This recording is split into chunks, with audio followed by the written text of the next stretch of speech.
माझा मुलगा विक्रम धावत आला. त्यांनी बघितलं, पप्पा पप्पा पप्पा टी व्ही लावा. बोलो काय झालं? दादांच्या, माझ्या अंगावर काटा आला. दादांच्या विमानाचा ॲक्सिडेंट झाला. अरे बोलो काय बोलतोयस काय? दादांचा अपघात झाला हे मन मानायला तयार नाही, तुमचंही मानायला तयार नाही आणि माझंही मानायला तयार नाही. एकदा बोलायला उभे राहिले, पण नंतर हा आवाज थोडासा कातर होत गेला होता असा मला एक संशय आला. एक किस्सा माझ्या आयुष्यातला सांगावा की न सांगावा असा सारखा मनामध्ये आहे, पण मला वाटतं तो सांगावा. चुकला तर तो माझा काढून टाका रेकॉर्डमधून.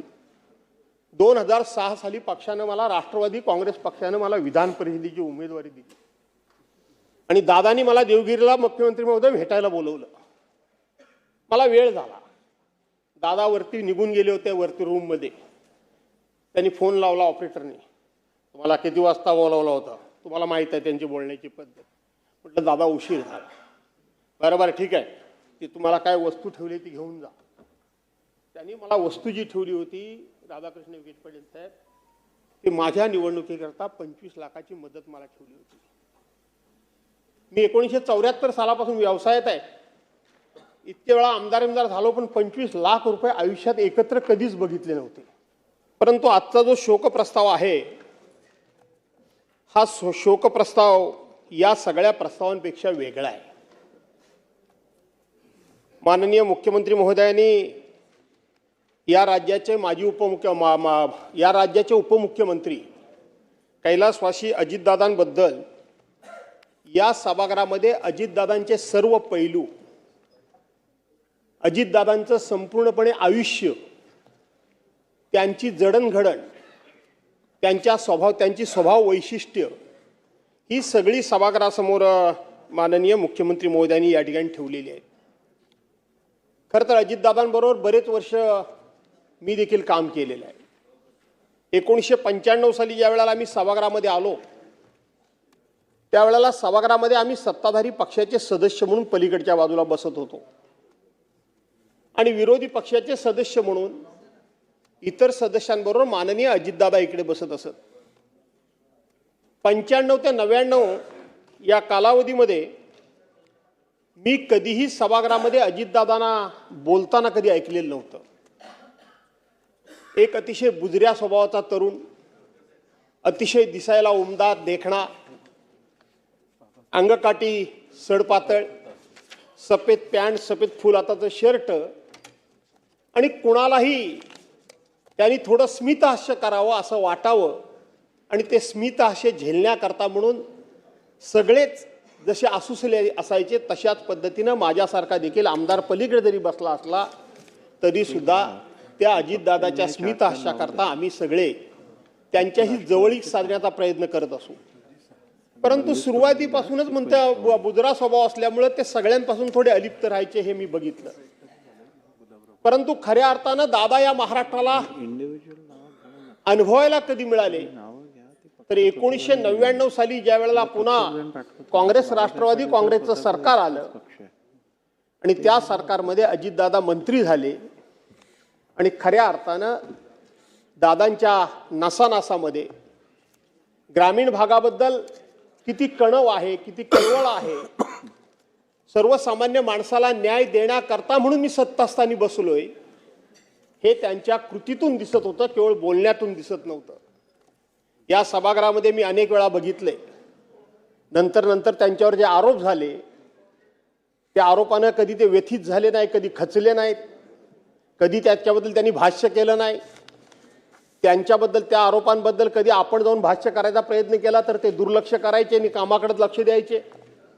पण या सभागृहामध्ये ते ज्या वेळेला पलीकडच्या बाजूला होते आणि या बाकावर विरोधी पक्षाचे सदस्य होते त्यावेळेला प्रश्नोत्तराचा तास असला की अजितदादांच्याकडे कुणीही कसल्याही प्रकारची मागणी करावी आणि अजितदादांनी ती ताबडतोब स्वीकारावी, त्याचं खुलाशावर उत्तर द्यावं. ते करणं शक्य असेल तर ते कसं शक्य आहे, ते करणं शक्य नसेल तर ते का शक्य नाही, इतकं सडेतोड आणि ठोस उत्तर देणारा नेता आज राज्यकर्ता म्हणून किंवा आपण राजकारणामध्ये दिसणं कठीण आहे. ज्याचं काम होण्यासारखं असेल त्याला होय म्हणून सांगणार, ज्याचं काम होण्यासारखं नसेल त्याला नाही म्हणून सांगणार, त्याच्याही पलीकडे त्यांच्याकडे अध्यक्ष महोदय एक नैतिक बळ होतं, जे मी स्वतःहून अनुभवलं. नैतिक बळ असं होतं की एखादं काम होणार असेल, परंतु ते काम झाल्यामुळं आपल्या पक्षाच्या कार्यकर्त्यावर, पदाधिकाऱ्यावर जर काही त्याचा राजकीय परिणाम होणार असेल तर त्याला स्पष्टपणे सांगण्याचं नैतिक बळ अजितदादाकडे होतं की हे काम जरूर होऊ शकलं असतं, जरूर मी केलं असतं, पण हे तुझं काम केल्यामुळं माझ्या पक्षाच्या कार्यकर्त्यावर कसा परिणाम होणार आहे, त्याच्यावर कसा अन्याय होणार आहे, त्याला कसा त्रास होणार आहे, त्यामुळं मी तुझं काम करणार नाही, हे सांगण्याचं धाडस हे अजितदादांच्याकडे होतं. हे सांगण्याचं धाडस हे अजितदादांच्याकडे होतं. 2005 साली 6 साली मी राष्ट्रवादी काँग्रेस पक्षामध्ये प्रवेश केला. शिवसेना सोडावी लागली, राष्ट्रवादी काँग्रेस पक्षामध्ये मी प्रवेश केला आणि 2006 ते 2005 मध्ये प्रवेश केला. 2004 मी शिवसेना सोडली, 2005 मध्ये मी प्रवेश केला आणि 2005 ते 2019 अध्यक्ष महोदय मी अजितदादांच्या बरोबर काम केलं. काही दिवस राज्यमंत्री म्हणून काम केलं, काही दिवस कॅबिनेट मंत्री म्हणून काम केलं आणि काही दिवस त्या राष्ट्रवादी काँग्रेस पक्षाचा राज्याचा अध्यक्ष म्हणून सुद्धा मी काम केलं. लोकांना असं वाटायचं की दादांना बरं वाटेल तेवढं आपण बोललं म्हणजे दादांच्या आपण जवळ गेलो. पण मी अनुभवलंय, ते निराळच अनुभवलंय, बरं वाटेल हे बोलणारे बरेच लोक असतात, पण खरं बोलण्याचं धाडस हे दाखवलं जर आपण तर त्याचं सुद्धा तोंडावर नाही, बोलण्यातून नाही, पण अजितदादांच्याकडे ते सुद्धा एक कौशल्य होतं, ते सुद्धा एक उदार भाव होता की हा खरं बोललाय. भले ते माझ्या विरोधात आहे, तो खरं बोललाय तर ते खरं स्वीकारण्याचं सुद्धा दायित्व आणि तो मनाचा मोठेपणा माननीय अजितदादांच्याकडे मी स्वतःहून अनुभवलाय, मी स्वतःहून पाहिलाय. माझ्यापेक्षा ते वयानं 2 वर्षांनी लहान होते, 2 वर्षांनी लहान, मी त्यांच्यापेक्षा 2 वर्षांनं मोठा आहे, 2-2.25 वर्षांनं मी मोठा आहे वयानं. पण अध्यक्ष झाल्यानंतर अध्यक्षाचा मान सन्मान कसा राखावा, मी कोणतरी एका मोठ्या घराण्यातला नेता आहे, मी राज्याचा उपमुख्यमंत्री आहे, मी मंत्री आहे आणि हा अध्यक्ष आम्ही केला म्हणून झाला, हा भावनी ही वागणूक त्यांच्या स्वभावात नव्हती. अध्यक्ष म्हणून त्याचा योग्य तो मान सन्मान राखणं हे सुद्धा त्यांच्याकडे एक संस्कार होते, संस्कार होते. एक सुसंस्कृत नेता म्हणून तोंडानं वाटताना असं वाटत असेल की फटकन बोलायचा. मी तर त्यांना आमच्या कोकणातला फणसाची उपमा द्यायचो, त्यांना तर खरं फणस खूपच आवडायचं कोकणात गेल्यानंतर. वरून माणूस हा काटेरी जरी वाटला तरी आतून अत्यंत रसाळ होता, मधाळ होता, गोड होता. अशा प्रकारचे हे दादा होते. गेलेल्या माणसाबद्दल आपण अनेक वेळा चांगलंच बोलायचं असतं, पण खरोखरच दादा चांगले होते म्हणूनच चांगलं आपण सगळे बोलणारच आहोत, याबद्दल काही शंका बाळगण्याचं कारण नाही. अध्यक्ष महोदय, परवांच्या दिवशी दादा गेले. सकाळी खरं सांगायला गेलं तर ज्या वेळेला मी दिवसभर कधीही टी व्ही लावत नाही, काही दुनिया इकडची तिकडे झाली तरी मी टी व्ही लावत नाही. मी संध्याकाळीच फक्त 1 तासभर बातम्या ऐकतो आणि विषय सोडून टाकतो. सकाळी मात्र जेवढी वर्तमानपत्र वाचता येतील तेवढी मात्र वाचून काढायची. पण हल्ली वर्तमानपत्र सुद्धा 8 वाजल्याशिवाय येत नाहीत, त्यामुळं ती सुद्धा वाचणं हल्ली कमी झालंय. पण माझा मुलगा विक्रांत धावत आला, त्यांनी बघितलं, पप्पा टी व्ही लावा. बोलो काय झालं? दादांच्या, माझ्या अंगावर काटा आला, दादांच्या विमानाचा ॲक्सिडेंट झाला. अरे बोलो काय बोलतोयस काय, कुठे झाला? नाही म्हणाला, फार काहीतरी गंभीर घडलंय, तुम्ही ताबडतोब टी व्ही लावा. मी टी व्ही लावला. त्याच वेळेला बातमी सुरू झाली होती की विमानातली साहीच्या साही माणसं या ठिकाणी दगावल्याची शक्यता आहे, अत्यवस्था आहेत, वाचल्याची शक्यता कमी. पुन्हा ती 10 मिनिटाकरता बातमी बदलली, पुन्हा ती बातमी कन्फर्म झाली आणि दाखवायला लागली. मी ताबडतोब त्या दिवशी अध्यक्ष महोदय बारामतीमध्ये पोहोचलो. त्या दिवशी मी बारामती होतो, दुसऱ्या दिवशी बारामतीमध्ये मी होतो. संपूर्ण कुटुंबीय, पवार कुटुंबियांना या ठिकाणी मी त्यावेळेला भेटलो. अध्यक्ष महोदय, खरं तर माझा हा भाषणाचा शेवटचा मुद्दा होता, परंतु हातामध्ये कागद घेऊन बोलणं माझी अडचण होते म्हणून तो ओघाने मी आला म्हणून सांगतो. यात मुख्यमंत्री महोदय, मी आज तुमची मुलाखत वाचली, रोज वाचतोय. CBI मार्फत चौकशी करा, CID मार्फत चौकशी करा, DCGA मार्फत चौकशी करा, काय कशी चौकशी करा ती करा, पण महाराष्ट्राच्या मनामध्ये संशय आहे. महाराष्ट्राच्या सर्वसामान्य माणसाच्या जनतेला दादांचा अपघात झाला हे मन मानायला तयार नाही, तुमचंही मानायला तयार नाही आणि माझंही मानायला तयार नाही. कुठेतरी घातपात झालाय असंच वाटतं. काय झालं काय नाही झालं हे चौकशी अंती बाहेर येईल. इथं आमचे सदस्य रोहित पवार त्या संदर्भामध्ये भांडतायत, पण ते भांडत असताना दुसरी एक चर्चा घडते, ही चर्चा घडू नये म्हणून हा मुद्दा मी उपस्थित करतोय की त्या दिवशी पवार साहेबांनी सांगितलं की हा घातपात नाही, हा अपघातच होता, म्हणून रोहित पवार वेगळं बोलतात आणि पवार साहेब वेगळं बोलतात असा त्याचा अर्थ लागता कामा नये. का तर त्या दिवशी ते बारामतीतलं मी दृश्य बघितलं. अख्खा महाराष्ट्र बारामतीकडे त्या ठिकाणी लोटला होता. माणसं ओळखणारी अनेक असतात आणि ते प्रत्येकाच्या मनामध्ये एक संपूर्णपणे चीड होती. कुठेतरी काहीतरी वाईट घडलंय, कुठेतरी ही दुर्घटना घडली की घडवली गेली आहे अशा पद्धतीचा संशय प्रत्येकाच्या मनामध्ये होता. पवार साहेबांसारखा एक अनुभवी माणूस की कोणत्या वेळेला कोणतं स्टेटमेंट करायचं हे त्यांना माहीत होतं. तो स्टेटमेंट करतानाची पवार साहेबांची तुम्ही ती छबी समोर आणा. पवार साहेबांनी हातामध्ये कागद घेतला होता, मान खाली होती आणि एकच वाक्य फक्त ते बोलले की हा घातपात नाही, हा अपघात आहे. का बोलले, कशा करता बोलले? एक जर बारामतीमध्ये दादा जर ठिणगी पडली असती, एक ठिणगी पडली असती तर अख्खा महाराष्ट्र त्या ठिणगीनं होरपळून निघाला असता, होरपळून निघाला असता. पुऱ्या महाराष्ट्रामध्ये हे लोण पोचलं असतं आणि सरकारनं कितीही ताकद लावली आणि कुणीही लावली तरी त्याला कंट्रोल करणं हे कोणालाही शक्य झालं नसतं. म्हणून त्यावेळचं पवार साहेबांचं स्टेटमेंट माझ्यासारख्या कार्यकर्त्याला अत्यंत समयोचित वाटतं. मी त्याच्यावर कधी भाष्य केलं नाही, पण आज हे भाष्य करणं मला उचित वाटतं. आणि म्हणून रोहित पवार आणि शरद पवार साहेब मांडतात ही भूमिका विसंगत नाही, तर त्या वेळची परिस्थिती आपण नजरेसमोर आणली पाहिजे. आणि म्हणून दादांचा घात झाला की अपघात झाला हे मुख्यमंत्री महोदय शोधून काढा. यापेक्षा मी या विषयावर काही जास्त भाष्य करू इच्छित नाही. अध्यक्ष महोदय, दादा म्हणजे एक संपूर्ण महाराष्ट्राचा आधारवड होता. प्रत्येकाला दादा म्हणजे एक आधार वाटत होता. तो पक्ष कुठला आहे, ती जात कुठली आहे, तो धर्म कुठला आहे, तो पंथ कुठला आहे, त्यांच्या बाजूचा आहे की त्यांच्या विरोधात आहे, त्यांच्यावर आरोप केला की त्यांच्यावर टीका केली, त्यांना दोष दिला की काय केलं, याचा विचार न करता काम जर करून घ्यायचं असेल तर दादांच्या दालनात जावं अशा पद्धतीचा विचार आणि सर्वसामान्य माणसाला, गरजू माणसाला आधार वाटणारा आधारवड म्हणजे अजितदादा होता. आज हा महाराष्ट्राचा आधारवड कोसळून पडला. आज हा महाराष्ट्राचा आधारवड उलमळून पडला. कधी पडला? अध्यक्ष महोदय, ब्रह्मकमळ हे रात्रीचं उगवतं, रात्रीच्या 12 वाजता ब्रह्मकमळ उगवतं. पण महाराष्ट्राच्या राजकारणामध्ये अजितदादा पवार नावाचं ब्रह्मकमळ अगदी मध्यानीला उगवलं होतं, उमललं होतं. मध्यानीला उमललं होतं. दुपारच्या 12-1 वाजण्याच्या सुमारास उमललं होतं. तेजानं तळपत होतं.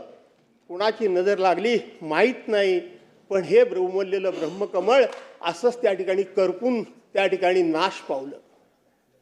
नाश के झपावलं. हे केवळ पवार कुटुंबियांचं नुकसान झालं नाही, त्यांच्या पक्षाचं नुकसान झालं नाही, तर समस्त माझ्या महाराष्ट्राचं नुकसान झालं. समस्त माझ्या महाराष्ट्राचं नुकसान झालं.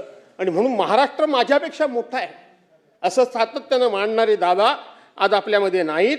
आणि म्हणून या सभागृहामध्ये आपण यापूर्वी प्रस्ताव मांडत असताना या राज्याचे माजी मुख्यमंत्री कैलासवासी विलासराव देशमुखांना सुद्धा आपण श्रद्धांजली अर्पण केलेली आहे. मुख्यमंत्री महोदय, माजी मुख्यमंत्री मनोहर जोशींना सुद्धा श्रद्धांजली अर्पण केलेली आहे. त्याचबरोबर माजी अध्यक्ष दत्ताजी नलावडेंना देखील श्रद्धांजली अर्पण केलेली आहे.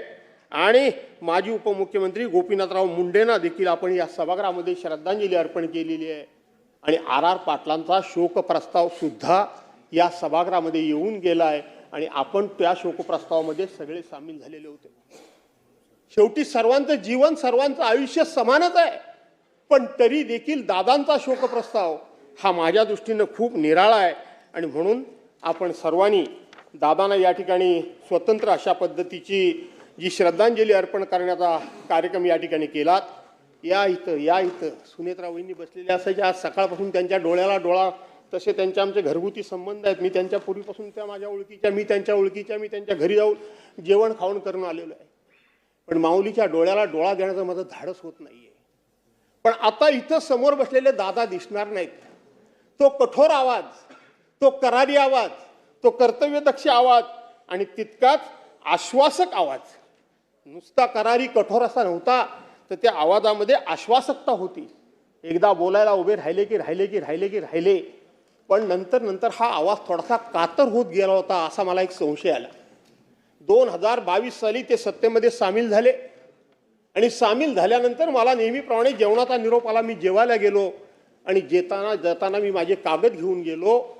उद्धव बाळासाहेब ठाकरे सरकारमध्ये आम्हाला विरोधकांना, त्यावेळेला आम्ही सत्ताधारी होतो, मंजूर झालेली बजेटची कामं, त्या बजेटला तत्कालीन सरकारनं स्टे दिला होता आणि दादा पुन्हा मंत्रिपदी गेले. आमच्या आशा पल्लवित झाल्या.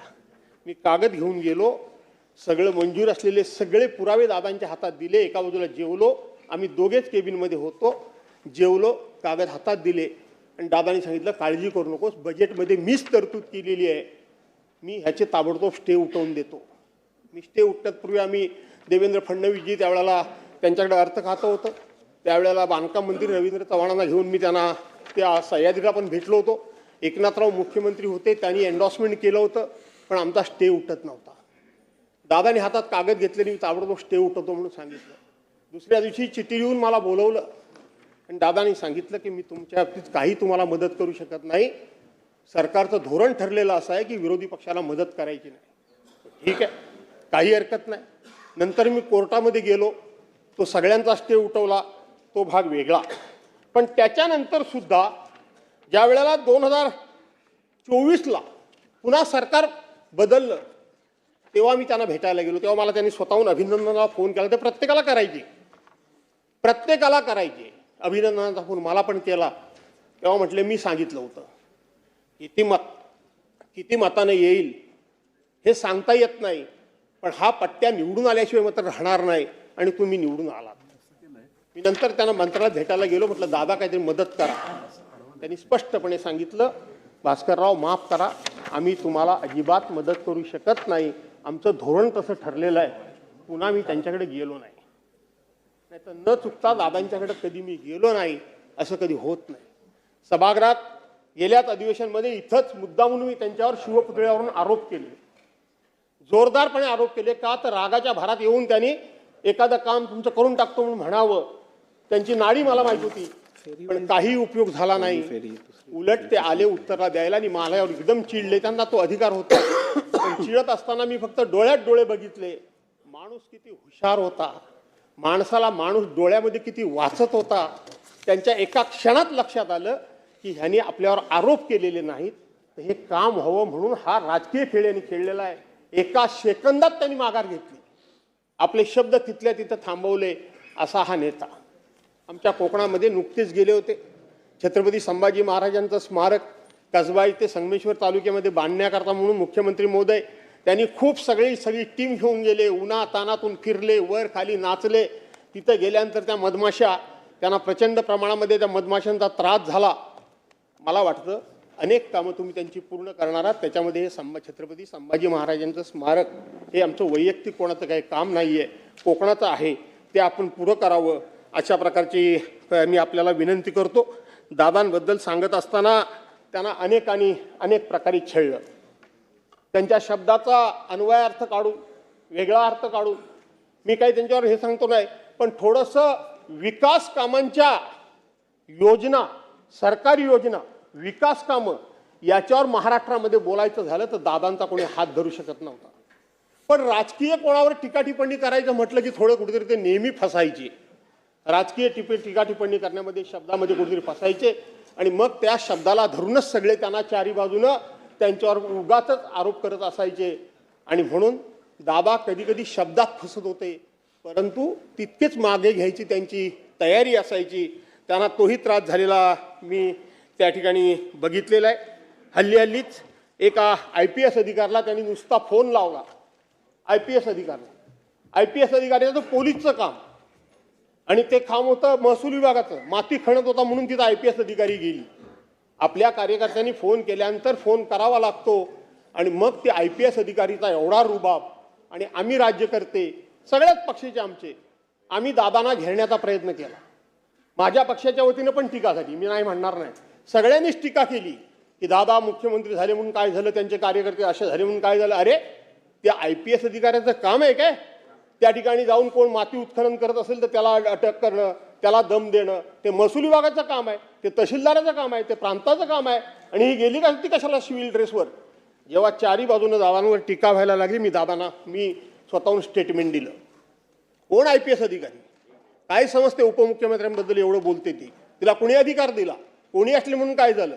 ती तिच्या खात्याच्या बाहेर जाऊच कशी शकते? वगैरे वगैरे माझ्या पद्धतीनं मी स्टेटमेंट दिलं. बावनकुळे साहेब, दादांचा मला रात्री फोन आला 11:30-12 वाजता की भास्करराव तुमचं मी स्टेटमेंट बघितलं, पण आता हा विषय वाढवू नका. मी इथे थांबवायचं ठरवलं.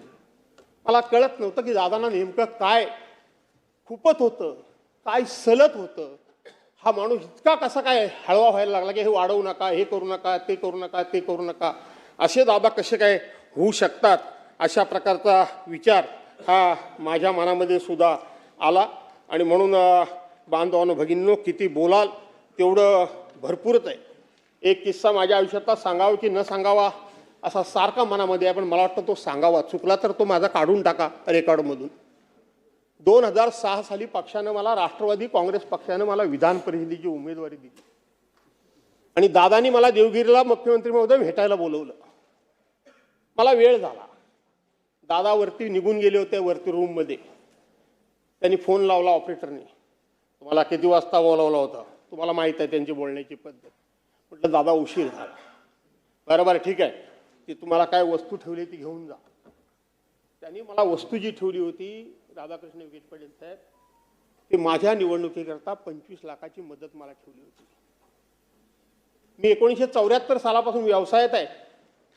इतके वेळा आमदार झालो, पण 25 लाख रुपये आयुष्यात एकत्र कधीच बघितले नव्हते.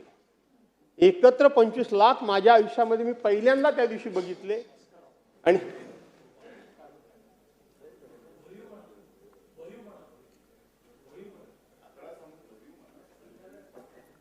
ठीक आहे, मी माझं म्हणणं बंद करतो. ठीक आहे. त्याच्यानंतर मी असं ठरवलं होतं की माझ्याकडे एक अमुक काही काय येईल, त्या दिवशी पहिलं दादांना भेटेन.